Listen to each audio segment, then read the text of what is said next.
The 2023 NBA trade deadline has come and gone. Flex On Podcast is on, God's favorite host.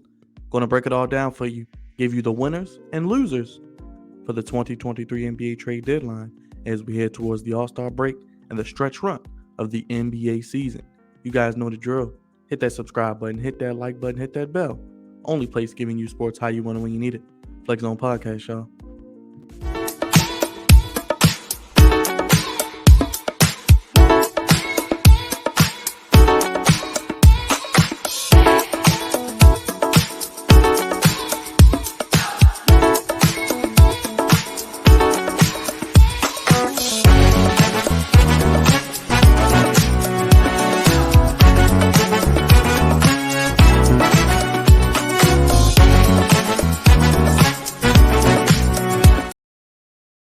What's going on, Flex Zone family? God's favorite host here, back on the Flex Zone podcast.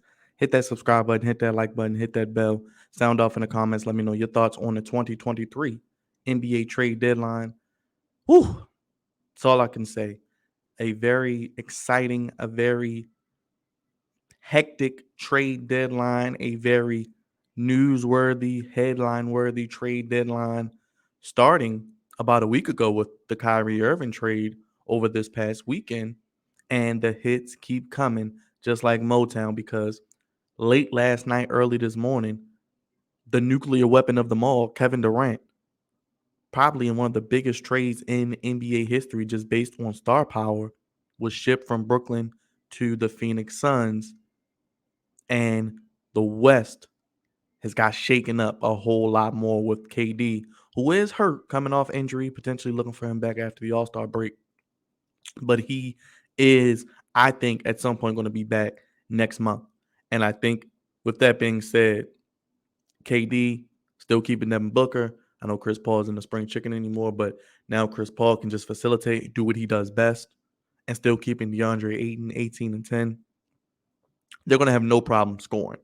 Question is going to be defense and how they can gel, I think, collectively on that side of the basketball. But we'll see. We'll see. Lakers, we had a lot of contenders. What would the Lakers do? What would some of the other players do? The Lakers finally were able to get from under Russell Westbrook. Did trade Thomas Bryant, got Mo Bamba. Didn't get that needle mover per se. Didn't get that three-point shooter, maybe like a Bogdanovich from Detroit. But I think Detroit wanted more compensation than the Lakers were willing to give, in my opinion. We had Jay Crowder, who was traded from the Suns as part of the Kevin Durant deal, now going from Brooklyn to Milwaukee. I think that's a hell of a move. And teams like the Warriors, what would they do? The Bulls, would they blow it up? The Raptors, OG Anunoby, would he be traded? Fred VanVleet, Gary Trent Jr., people like that. The Hawks were trying to move John Collins. I like John Collins. I don't know why they're trying to move him. Maybe it's just not a good fit, but they weren't able to get that done. Now, when you look at the winners and losers, we can go through each deal, we can go through each team, but there were some winners, some losers. I'm going to start with the winners. The Clippers won for me. The Clippers, obviously, getting Eric Gordon, getting Bones Highland from the Nuggets, getting some backcourt help, getting size with Mason Plumlee, who's averaging over 12 points a game for the Hornets, who are terrible, getting those pieces to go with Kawhi, Paul George, who have been playing better as of late. They ship John Wall away, ship Reggie Jackson away, bring in Bones Highland, have Eric Gordon, got Mason Plumlee. They have, I think, reshaped their roster to make a deep playoff run, in my opinion. Bones Highland coming off the bench, he can score. They give up second-round picks. You have Aaron Gordon coming to the Clippers. He can shoot. He can score off the bench or play with your starting five if need be. Luke Kennard, he's sent out of there, but you get Bones Highland, a younger player. John Wall is gone. You get Plumlee for Reggie Jackson. I think those are good moves for the Clippers to add with the Norman Powells and the players that they do have, the Robert Covingtons. They still have some bench depth, and I think that helps them out a lot. And Gordon is averaging over 13 points, shooting 34% as well. Very good playoff experience as well, so you can have veteran leadership. And Plumlee is having a career year, averaging, as I mentioned, 12 points, almost 10 rebounds at 9.7 and shooting 67.2% from the field as well. He's improved his free throw shooting as well. Now, the Clippers, I think, were climbing. They were on the good trajectory. Now I think they could look at themselves as one of the top 4 teams in the West heading into the playoffs. Next on my winners list is the Suns. I got to mention the Suns. We know they got KD. We know they have Booker, Ayton, Chris Paul. You lose Mikal Bridges. You lose Jay Crowder. But I think with those 4 guys offensively, they're going to be able to outscore people on most nights. And I think Chris Paul can still give you enough defensively. I think Devin Booker's underrated defensively. I think KD, when he's locked in and playing very good defense, he's a good interior presence, gets blocks, rebounds well. Him with Ayton, I think they will play. I think Ayton will rise his level of play. I think the Suns have to be. They were playing better as of late, just got Devin Booker back. And I think they have to be a team you look at and say, they could make a run and really get to the finals, and they could be the team to represent the West in the finals. The Bucks, man. I know they've had some injuries with Chris Middleton, but you still got Giannis All-Star, still got Drew Holiday All-Star. Chris Middleton, we know what he's capable of, but you get the 3-and-D guy in Jay Crowder, a winning pedigree. You got Giannis, you got a chance. They're still going to be in the East, one of the best 2 teams in my opinion, them in Boston, and I think they will be where they need to be when the playoffs come around, defending, shooting threes well, and letting Giannis do what he does. Next, the Mavs. I still think the Mavs won. Do they have Kyrie Irving past this season? I don't know. But do I think Mark Cuban will have a problem playing him if, let's think about it. The Mavs owned the Suns last year in Game 7, Game 6 and 7. Blew them out, blew them off their home court with Luka just by himself pretty much going 105. They lose Dinwiddie, but you get Kyrie. You know Kyrie's a big-time, big shot maker, one of the best fourth-quarter scorers in the league. I think the best fourth-quarter scorer in the league. Luka, he's going to draw double teams. You can't double either guy. Kyrie can shoot it from the outside, attack the rim, make free throws, and get assists as well. Christian Wood, Josh Green, some of these young players that they have are stepping up and playing very, very well. And I think they have a chance. Tim Hardaway Jr., under the leadership of Jason Kidd, who I think can make all the pieces fit to make a run. I think they could find themselves up there with the Clippers and the Denver Nuggets and the Phoenix Suns. I think when you look at the West, Denver Nuggets are still team number 1 because they've been wide the best team. They got Thomas Bryant from the Lakers for a second-round pick, so getting a backup center for Jokic, very good move, very solid move. Lose Bones Highland, but get Thomas Bryant, who's having a career year. Pair him with Jokic, Michael Porter Jr., Jamal Murray starting to look like an all-star again. They have a very, very good team, well coached. Aaron Gordon, looking like an all-star. Bruce Brown. They have a squad. Under them, pick who you like. Memphis, they didn't really get any better. Got Luke Kennard. I think, if anything, they were a loser and took a step back. They were losers, in my opinion, in this situation. They took a step back. The Kings didn't really get better. They could come back to earth a little bit, still make the playoffs, be a 5 or 6 seed. But I look at the Nuggets at number 1.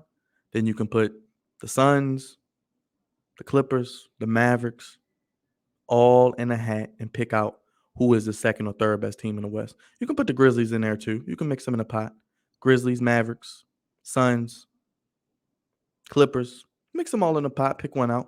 Those are your top 4 teams in the West. Golden State, they were a loser. Warriors got Gary Payton a second back.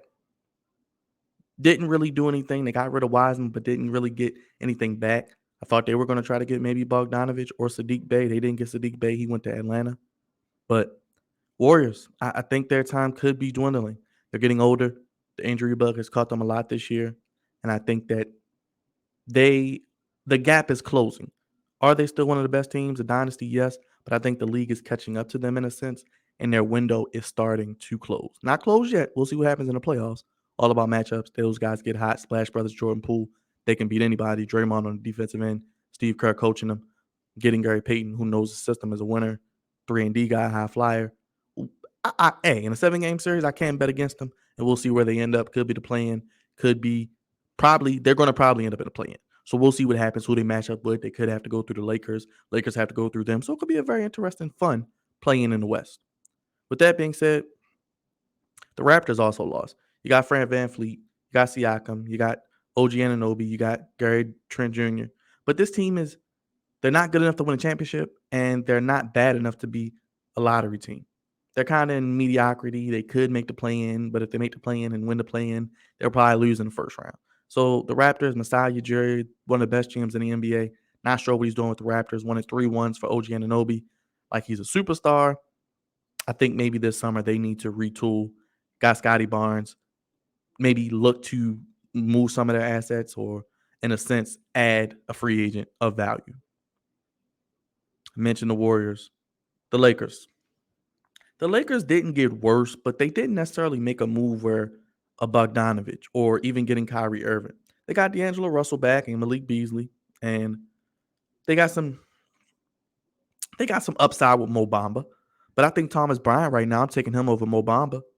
Thomas Bryant has been more reliable. I know Mo Bamba has dealt with some injuries, but Mo Bamba has not become the player that the Magic thought they were getting in the lottery when picking him, or that a lot of scouts thought he would be at least averaging over 10 points a game and being more of a force for a team. I mean, they go younger.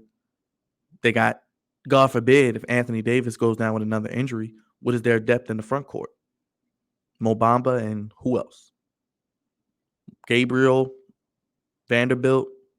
Those guys are unproven, especially I think D'Lo, LeBron, Malik Beasley, AD, Rui. That's a good five.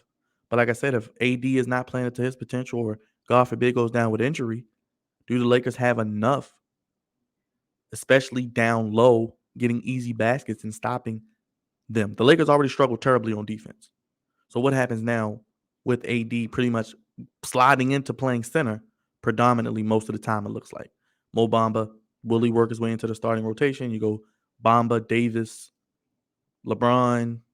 I think you probably bring Bamba off the bench. So we'll see what happens. But my winners, the Clippers, Suns, Bucks, Mavs. Losers, Golden State, Raptors, Lakers. And my last loser is the Nets. They had to blow it up. The experiment failed with Harden, Irving, Durant. They had to blow it up. They blew it up. Got a lot of draft capital for the next few years, probably until about 2030. We'll see what they do with it. But this team has a good history as of late. Look at Cam Thomas of drafting, scouting, developing players, and adding young talent. Watanabe, Nick Claxton, Jacques Vaughn, I think, is doing a very, very solid job and deserves to have this job for the long term, where he can have a group of talent, a group of young up-and-comers, getting Mikal Bridges, getting Cam Johnson, getting some of those guys along with the draft capital that you have to build around for the future with Cam Thomas, with Nick Claxton, with Joe Harris, some of those guys. Surprised Joe Harris possibly wasn't moved either. Another three-point shooter, maybe a team like the Lakers could have went for if they didn't get Bogdanovich, seeing as though the Nets were sellers. But the Nets will have a lot of draft capital up there with teams like the Thunder and the Utah Jazz. It looks like are acquiring picks with getting Russell Westbrook and probably potentially buying him out. Getting that first from the Lakers is huge for them.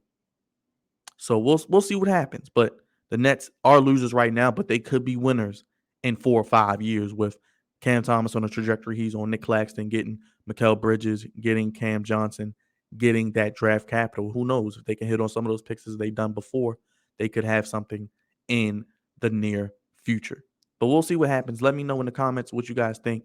What were your impressions of the 2023 trade deadline? It probably was the most noteworthy trade deadline in recent memory as far as star power, Kyrie, KD, some other names getting moved, Russell Westbrook. Just think about the star power, the MVPs right there. Russell Westbrook, KD, Kyrie, an all-time great clutch, big shot maker, one of the best handles in NBA history, possibly the best.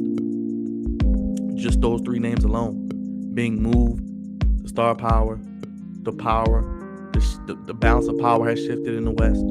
I think the West has 3 or 4 legit teams that could win it. Lakers, they'll be lucky to make the play-in. If they do win, they'll lose in the first round. We'll see. Nets, Raptors, looks like they're rebuilding. And the Warriors, are they done? We'll have to wait and see, but can't bet against them. God's favorite host, the host of the Moist. Let me know your trade deadline, winners and losers. Sound off in the comments down below. Hit that like button, hit that bell to know when new videos drop. Only place giving you sports how you want it when you need it. Subscribe if you're new. Let us know your thoughts on the 2023 NBA trade deadline. Have a good day, everybody.